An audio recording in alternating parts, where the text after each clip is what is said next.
ഇതെൻ്റെ real eyebrows അല്ല കേട്ടോ, ഞാനിത് വരച്ച് വെച്ചിരിക്കുകയാണ്. എനിക്ക് ഇത്രയൊന്നും ഐബ്രോ ഇല്ല, എൻ്റെ ഐബ്രോസ് വളരെ ലൈറ്റാണ്. അപ്പോൾ ഞാനിത് എങ്ങനെയാണ് ചെയ്യുന്നത് എന്നുള്ളത് നിങ്ങൾക്ക് കാണിച്ചു തരാം. ഞാൻ ഐബ്രോ ചെയ്യാൻ വേണ്ടി എപ്പോഴും യൂസ് ചെയ്യുന്നത് ഈ മാൾസിൻ്റെ ഐബ്രോ പാലറ്റാണ്. ഞാൻ ഓൾറെഡി ഏതൊക്കെയോ കുറച്ച് വീഡിയോസിൽ ഇതിനെപ്പറ്റി പറഞ്ഞിട്ടുണ്ട് തോന്നുന്നു. ഒരു 2-3 വർഷമായിട്ട് ഇതെന്നെ വെച്ചിട്ടാണ് ഐബ്രോ എൻ്റെ വരയ്ക്കാറുള്ളത്. പിന്നെ ഇപ്പം ഞാൻ ത്രെഡ് ചെയ്തിട്ടില്ല. ത്രെഡ് ചെയ്തിട്ട് ഇത് ചെയ്യുകയാണെങ്കിൽ ഒന്നും കൂടി നല്ല ഡിഫൈൻഡ് ആയിട്ട് ഇരിക്കും നമ്മുടെ ഐബ്രോസ്. അപ്പോൾ എനിവേയ്സ് ഞാൻ എങ്ങനെയാണ് ചെയ്യുന്നതെന്ന് കാണിച്ചു തരാം. ഇങ്ങനെ ബ്രൗണിൻ്റെ 2 ഷെയ്ഡും പിന്നെ ബ്ലാക്കിൻ്റെ 2 ഷെയ്ഡും ആയിട്ടാണ് വരിക. ആൻഡ് അതിൻ്റെ കൂടെ ഇങ്ങനെ ഒരു സ്പൂളി വരും, സ്പൂളി ആൻഡ് ഇങ്ങനത്തെ ഒരു ചെറിയ ബ്രഷും കൂടെ കിട്ടും.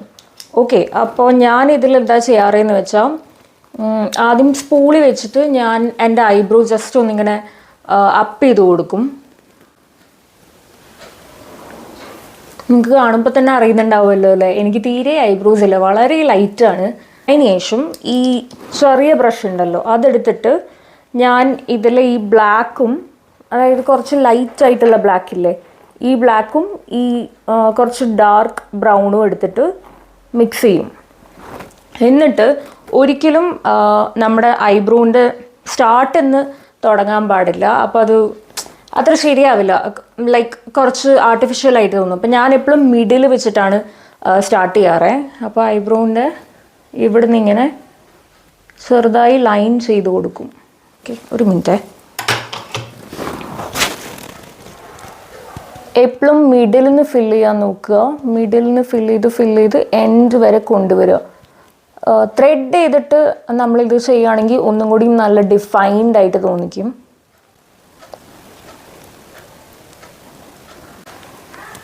എന്നിട്ട് ഇതിൽ ബാക്കിയുള്ള പ്രോഡക്റ്റ് വെച്ച് ഞാൻ ഫ്രണ്ടിൽ ഇങ്ങനെ വരയ്ക്കും. അപ്പ് സ്ട്രോക്സ് ആണ് ഞാൻ ഇടാറ്, ഡൗൺ സ്ട്രോക്സ് ഇടരുത് ഒരിക്കലും. മേലോട്ട് വേണം സ്ട്രോക്സ് വരയ്ക്കാൻ.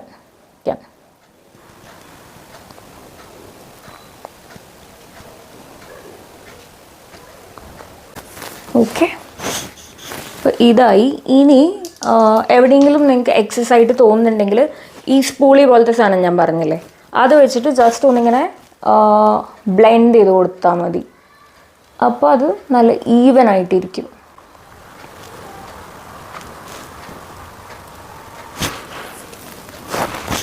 ഇതിപ്പോൾ ഞാൻ ജസ്റ്റ് ഒരു ലെയർ ഇട്ടിട്ടുള്ളൂ. ഇനി വേണമെങ്കിൽ ഒരു ലെയറും കൂടി ഇട്ട് കുറച്ചുകൂടി ഡാർക്ക് ആക്കാം.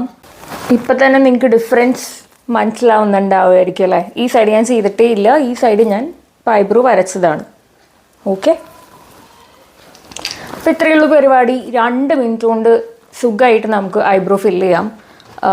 പൗഡർ ഫോമിലായതുകൊണ്ട് തന്നെ ഭയങ്കര നാച്ചുറൽ ഒരു ഫിനിഷ് ആയിരിക്കും. ഇങ്ങനെ ഭയങ്കര ആർട്ടിഫിഷ്യലായിട്ട് വരച്ച് വെച്ച പോലെയൊന്നും തോന്നില്ല. ഈ സൈഡും കൂടെ ഞാൻ ഫില്ല് ചെയ്തിട്ട് കാണിച്ചു തരാം. അപ്പം ഞാൻ 2 ഐബ്രോസും ഫില്ല് ചെയ്ത് കഴിഞ്ഞു. ഇപ്പം തന്നെ നല്ല ഡിഫറൻസ് ആയില്ലേ, ഫേസ് ഒന്നും കൂടെ ബ്രൈറ്റ് ആയ പോലെ ഇല്ലേ. അപ്പോൾ ഇത്രയേ ഉള്ളൂ.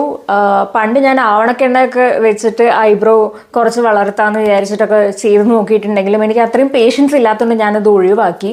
എങ്കിലും ഞാൻ കുറച്ചും കൂടി കൺസിസ്റ്റൻ്റ് ആയിട്ട് ഇട്ടിട്ടുണ്ടായിരുന്നെങ്കിൽ എനിക്ക് കുറച്ചും കൂടി തിക്കായിട്ട് ഐബ്രോ ചിലപ്പോൾ വന്നിട്ടുണ്ടാവുമായിരുന്നു. പക്ഷെ ഞാൻ അത് വിട്ടു. എന്നിട്ട് ഞാൻ കണ്ടുപിടിച്ചൊരു പ്രൊഡക്റ്റാണിത്. ഇതാകുമ്പോൾ സംഭവം സിമ്പിളാണ്. 2 മിനിറ്റ് കൊണ്ട് നമുക്ക് ഐബ്രോ ഫില്ല് ചെയ്ത് കഴിയാം. പ്ലസ് ഒരു നാച്ചുറൽ ഫിനിഷും ഉണ്ടാവും, നമ്മൾ മറ്റേ വരച്ച് വെച്ച പോലെയൊന്നും തോന്നില്ല. അപ്പോൾ യെസ്, അത്രയേ ഉള്ളൂ. നിങ്ങൾക്ക് ഈ പ്രൊഡക്റ്റിൻ്റെ ലിങ്ക് വേണമെങ്കിൽ ചോദിച്ചാൽ മതി, ലിങ്ക് ഞാൻ അയച്ചുതരാം. ബൈ.